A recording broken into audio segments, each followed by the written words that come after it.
देखिए, आज हम डिस्कस करने जा रहे हैं ओपन टैंक्स और क्लोज्ड टैंक्स के बारे में। ठीक है, so we are going to discuss open tank and closed tank. Clear?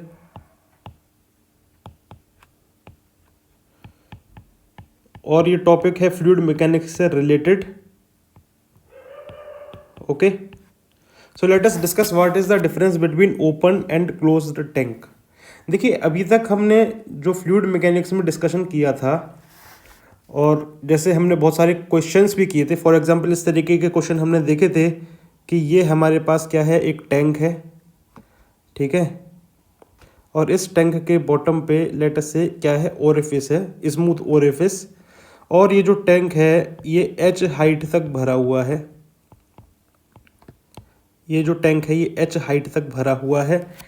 और फिर यहाँ पे नंबर ऑफ क्वेश्चंस फॉर्म होते थे, जैसे कि यहाँ से जो वाटर निकलेगा उसकी वेलोसिटी कितनी होगी, इस टैंक के अंदर ये जो लिक्विड का लेवल है ये टाइम के साथ कैसे डिक्रीज करेगा। इस तरीके के क्वेश्चंस फॉर्म होते थे। लेकिन माय डियर, आप यहाँ पे इस बात को समझें कि ये जो टैंक है इसका जो टॉप वाला पोर्शन है जहाँ पे ये जो वाटर है ये रहता है ओपन टू एटमॉस्फेयर। ठीक है, ओपन टू एटमॉस्फेयर। और यहां पर ये जो ओरिफिस की ओपनिंग है ये भी रहती है ओपन टू एटमॉस्फेयर। और हम लोग क्या करते हैं, वाटर के टॉप वाले पॉइंट से और ओरिफिस के सेंटर से 2 पॉइंट सेलेक्ट करके बर्नौली थ्योरम लगा करके वेलोसिटी वगैरह फाइंड कर लेते हैं। दिक्कत तब आनी शुरू होती है जब कोई बोल दे कि ये जो टैंक है ये पूरा क्लोज्ड है। अब यहाँ पे दिमाग नहीं चलता कि क्या किया जाए।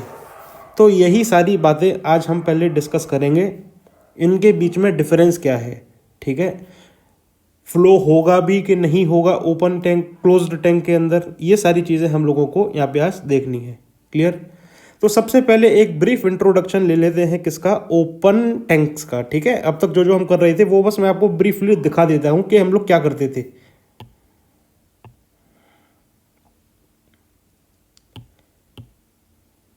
ऑल राइट,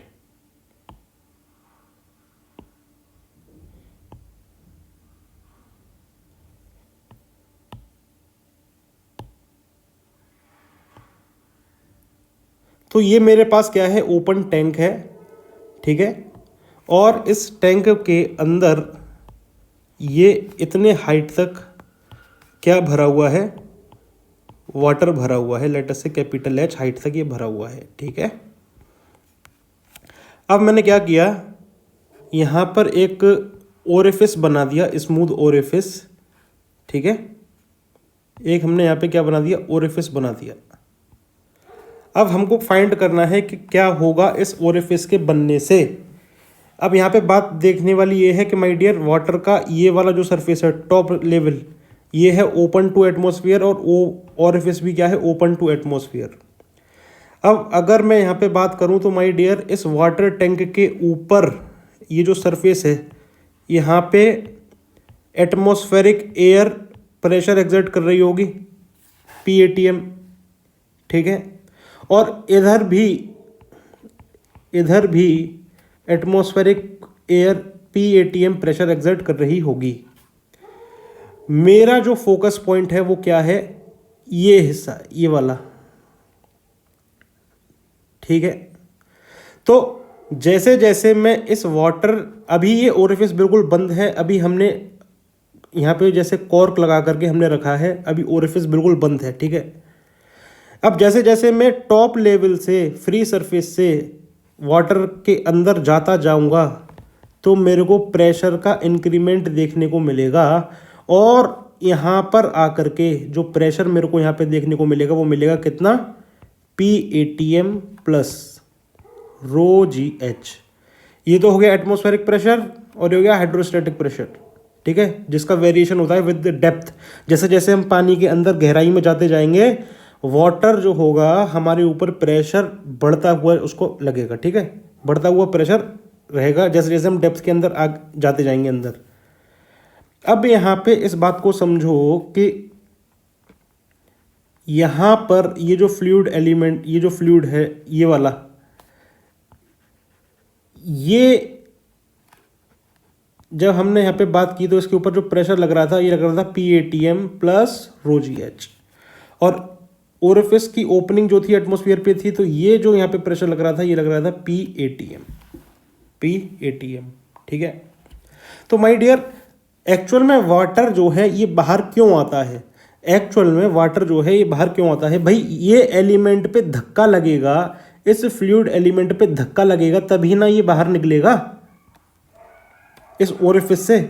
तो धक्का लगाने के लिए यहाँ पे एडिशनल प्रेशर का होना ज़रूरी है। तो आप देखो इस फ्लूइड एलिमेंट पे एक नेट प्रेशर जो है इधर की तरफ लग रहा है ρGH। ठीक है। तो यही प्रेशर क्या करेगा, इस फ्लूइड एलिमेंट को धक्का मार करके यहाँ से बाहर निकालेगा। और जब ऐसा होगा तो माय डियर, ये जो एनर्जी का फॉर्म है ये कन्वर्ट हो जाएगा किसमें? काइनेटिक एनर्जी में। तो ये ρGH जैसे ही बाहर निकलेगा, ये जो फ्लूइड एलिमेंट जैसे ही बाहर निकलेगा तो इसके ऊपर ये जो धक्का लगा, ठीक है,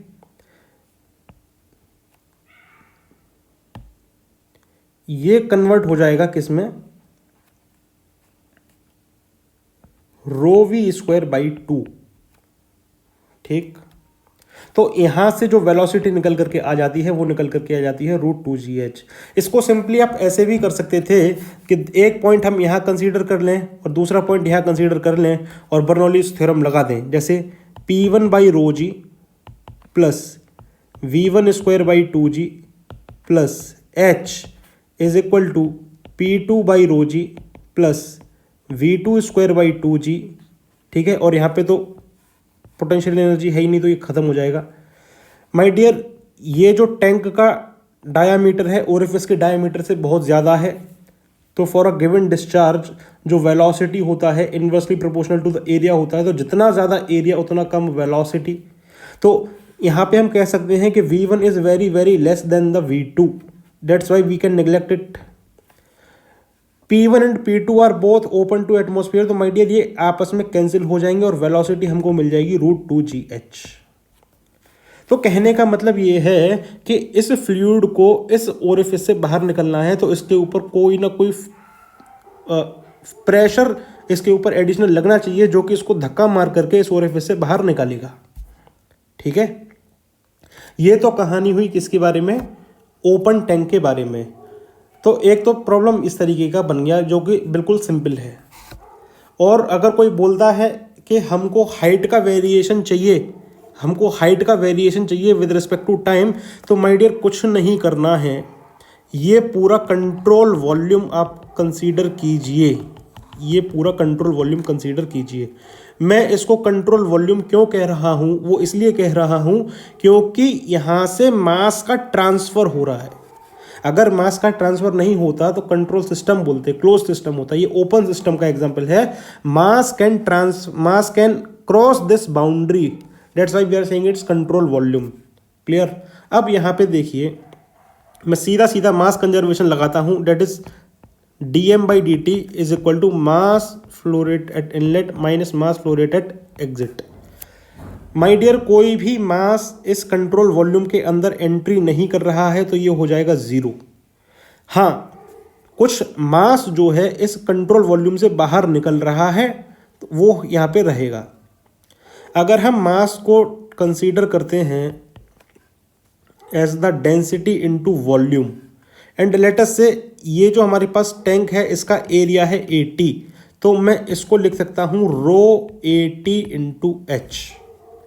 तो यहाँ पे ये टर्म को ले जाएंगे तो यहाँ से निकल करके आ जाएगा ρ80 इंटू dH/dt और ये हो जाएगा माइनस। अब ये जो मास फ्लो रेट है एग्जिट है वो क्या हो जाएगा? ये हो जाएगा density into discharge.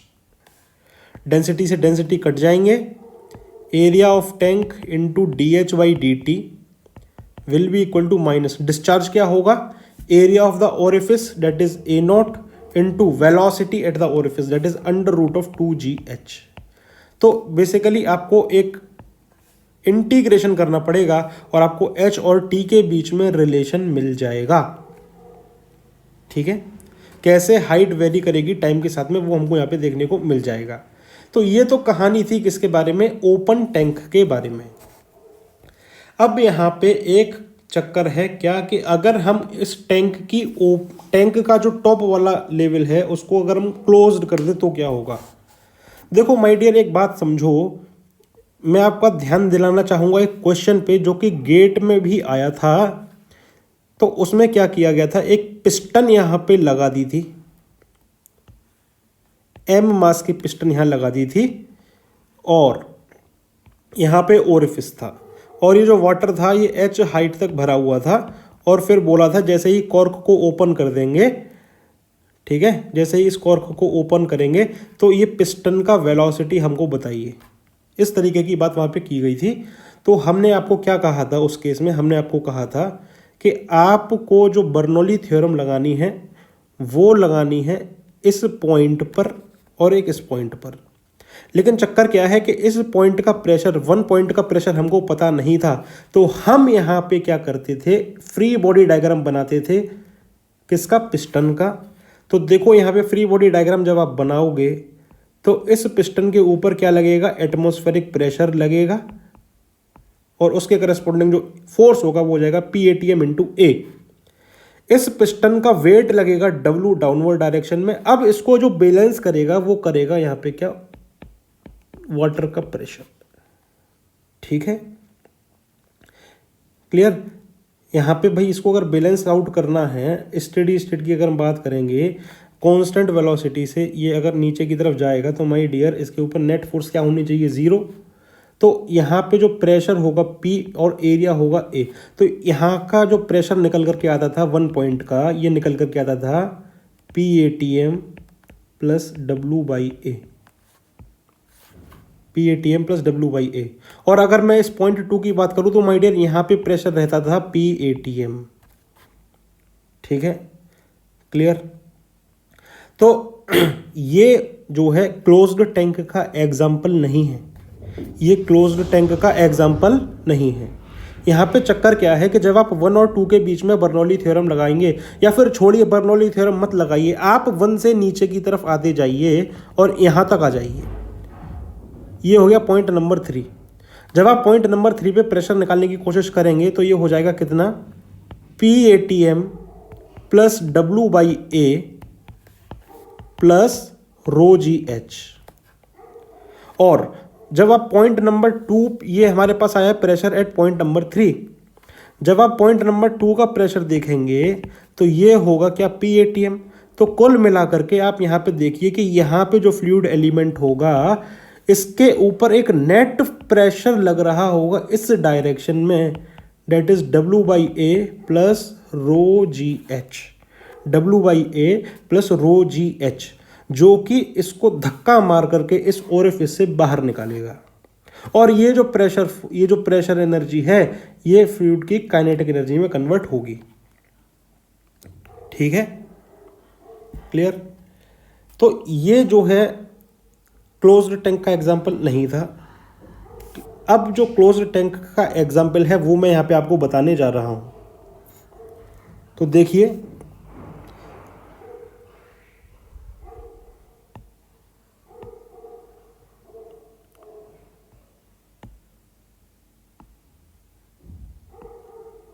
All right,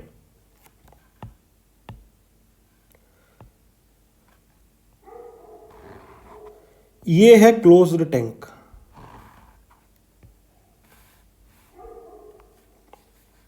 और मैं यहां पे ओरिफिस बना देता हूं इस तरीके से। ठीक है, और लेट अस से कि ये जो पूरा क्लोज्ड टैंक है ये पूरा फिल्ड अप है किससे, वाटर से। अब यहाँ पे कंफ्यूजन होना शुरू होता है कि इस केस में कैसे हम लोग फाइंड करेंगे। अब देखो यहाँ पे एक डाउट ये आता है कि अभी जो मैंने पिस्टन आपको बना करके दिखाई थी तो आपको दिखाया था कि यहाँ पे क्या लग रहा था, एटमॉस्फेरिक प्रेशर लग रहा था।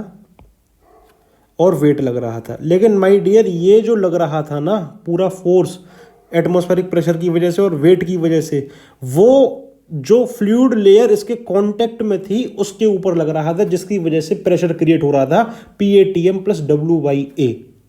लेकिन माय डियर अगर आप इस पार्ट पे फोकस करेंगे ना तो यहाँ पे जो प्रेशर लगेगा एटमॉस्फेरिक प्रेशर, उसकी वजह से जो फोर्स लगेगा माय डियर ये ट्रांसमिट हो जाएगा इसकी वॉल्स में, इसकी वॉल्स में ट्रांसमिट हो जाएगा। ठीक है, समझ में आ गई बात? ये है कहानी इसकी। तो ये जो PATM है और इसके करस्पॉन्डिंग एरिया का मल्टीप्लाई कर दें तो हमको मिल जाएगा प्रेशर फोर्स। तो ये जो प्रेशर फोर्स है ये माय डियर ट्रांसमिट हो जाएगा इन वॉल्स के अंदर, इस फ्लूइड के लेवल में कोई इफेक्ट नहीं आएगा। तो अब यहाँ पे कंफ्यूजन क्रिएट होता है। अब वो कैसे, वो यहाँ पे देखिए माय डियर, जब भी हम प्रेशर की बात करते हैं तो प्रेशर का होना बताता है मास का होना। एक्चुअल में प्रेशर जो होता है ये होता है due to the striking of the molecules, and molecules is nothing but the mass. ठीक है, molecules is nothing but the mass. अगर किसी स्पेस में आपके मास है तो उस मास के स्ट्राइक होने से प्रेशर जनरेट होता है। ठीक है, क्लियर? तो ये बात आपको यहाँ पे समझ में आनी चाहिए। अब यहाँ पे अगर मैं टॉप नंबर जो आपके पास टॉप सरफेस है, यहाँ पे अगर मैं पॉइंट नंबर 1 कंसीडर करूँ और यहाँ पे अगर मैं पॉइंट नंबर 2 कंसीडर करूँ और लेट अस से कि इस टैंक का जो हाइट है ये है h, तो माय डियर पॉइंट नंबर 1 पे प्रेशर क्या होगा मुझे आप बताइए। There will not be any pressure at point number 1। भाई 1 के ऊपर कोई भी पार्टिकल फोर्स नहीं लगा रहा। 1 इस यहाँ पे जितने भी पार्टिकल्स होंगे इनके ऊपर कोई भी प्रेशर नहीं लगेगा, क्योंकि प्रेशर अभी मैंने बताया था it is due to the striking of the molecules. अब नीचे की तरफ जब आप जाते जाते हो तो प्रेशर इसलिए लगता है क्योंकि ऊपर वाले फ्लूइड मॉलिक्यूल्स नीचे वाले फ्लूइड मॉलिक्यूल्स के ऊपर प्रेशर एक्सर्ट करते हैं, और जैसे जैसे नीचे जाते जाते हो तो नंबर ऑफ फ्लूइड मॉलिक्यूल्स बढ़ते जाते हैं। इसकी वजह से नीचे जाते जाते प्रेशर बढ़ता जाता है। ये है इसका बेसिक। तो अगर यहाँ पे प्रेशर नहीं है इस पॉइंट नंबर 1 पे, ये जो पूरी फ्लूइड लेयर है पिंक कलर की, यहाँ पे कोई प्रेशर नहीं है। तो अगर मैं ये वाला पॉइंट नंबर 1 और ये वाला पॉइंट नंबर 2 इसके बीच में अगर मैं बर्नौली थ्योरम लगाता हूं तो देखो क्या होगा। ये हो जाएगा P1/ρg plus V1² plus H will be equal to P2/ρg plus V2²/2g। ठीक है, और यहाँ पे तो कोई पोटेंशियल एनर्जी होगी नहीं। क्लियर? डेटम हमारा यही है।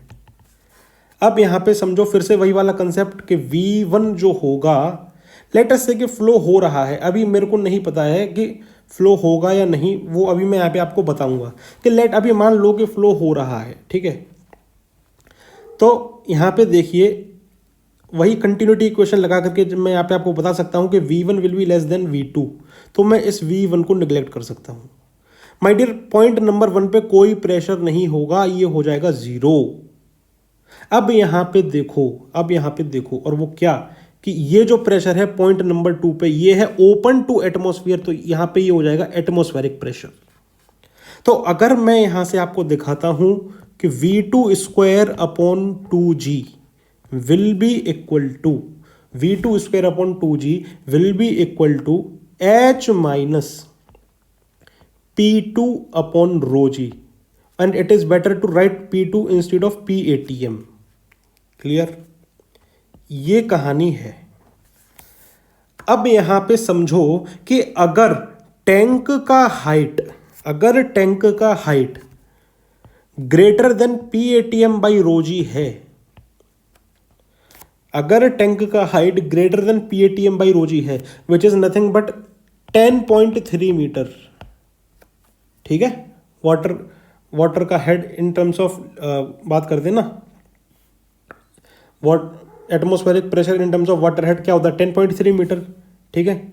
तो अगर टैंक का हाइट 10.3 मीटर से ज़्यादा है तो माय डियर ये जो वेलोसिटी आएगी एक पर्टिकुलर पॉजिटिव क्वांटिटी आएगी और फ्लो होना शुरू होगा। लेकिन माय डियर जैसे जैसे फ्लो होगा तो क्या होगा, ये जो एच है ये कंटिन्यूसली डिक्रीज करेगा। समझ में आ रही बात? ये तो तय है कि एच डिक्रीज करेगा टाइम के साथ में, लेकिन माय डियर एक टाइम ऐसा आएगा कि ये जो एच है ये अप्रोच कर जाएगा P A T M by rho g को, ठीक है। जैसे ही ये H P A T M by rho g को अप्रोच करेगा तो वेलोसिटी जीरो हो जाएगी, उसके बाद फ्लो होना बंद, फ्लो नहीं होगा फिर, ठीक है। तो ये कंसेप्ट है, इसको यहां पे आप समझें। Clear? All right my dear, आपने एक एक्सपेरिमेंट देखा होगा, और एक्सपेरिमेंट कैसा था मैं आपको बता देता हूं कि आप क्या कीजिए, एक वाटर बॉटल लीजिए,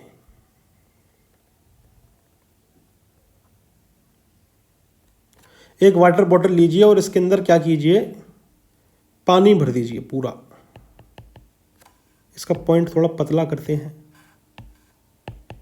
इसके अंदर आपने क्या किया, पानी भर दिया पूरा,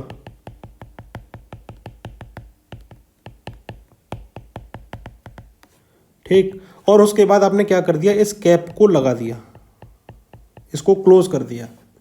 अब फिर क्या कीजिएगा कि एक निडल से इसके अंदर क्या करेंगे, होल करेंगे। इस एक निडल से इसके अंदर होल कर देंगे इस तरीके से, और होल करने के बाद आप देखना कि यहां से वाटर नहीं निकलेगा, यहां से वाटर नहीं निकलेगा। क्यों नहीं निकलेगा? इसका सीधा सीधा रीज़न है ये कि माय डियर, अगर आप बात करते हो किसी भी वाटर बॉटल की, तो उसकी हाइट लगभग कितनी होती होगी, ज़्यादा से ज़्यादा 30-35 सेंटीमीटर होती होगी मुश्किल से, और ज़्यादा करना है तो मान लो 50 सेंटीमीटर भी मान लो, चलो ठीक है।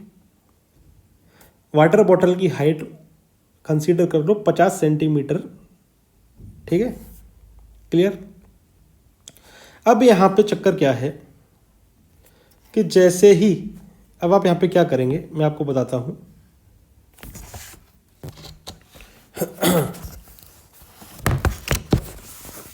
ऑल राइट,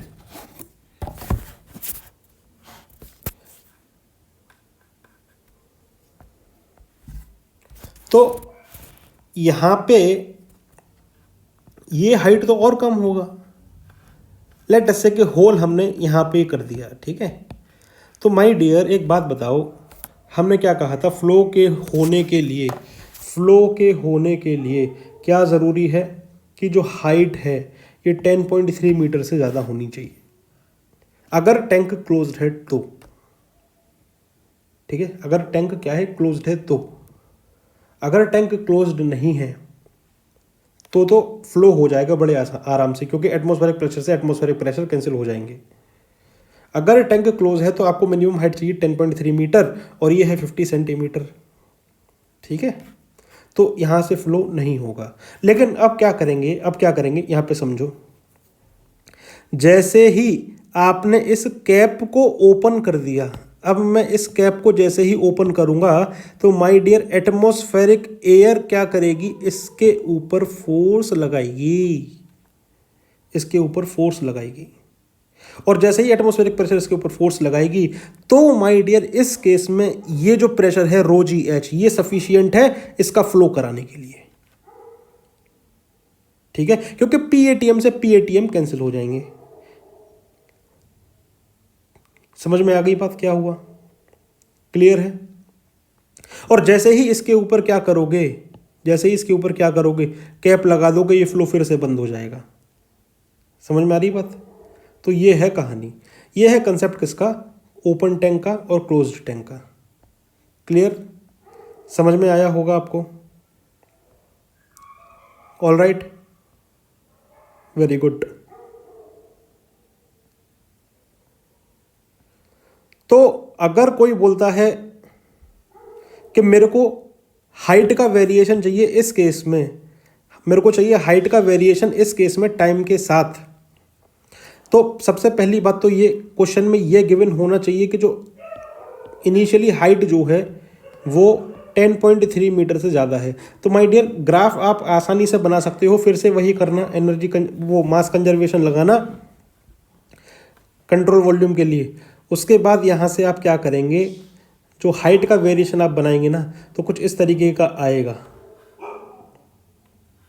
कि पहले तो हाइट डिक्रीज होगी टाइम के साथ में, एक पर्टिकुलर मैथमेटिकल रिलेशन आएगा, उसकी हेल्प से हम लोग कर्व बना सकते हैं, शेप जो होगी वो मैथमेटिकल कर्व पे डिपेंड करेगी, ठीक है, इक्वेशन पे।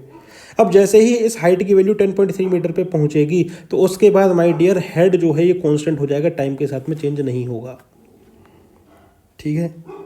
तो ये है कंसेप्ट किसका, क्लोज्ड टैंक का। क्लियर? आई होप आपको ये समझ में आया होगा। Thank you.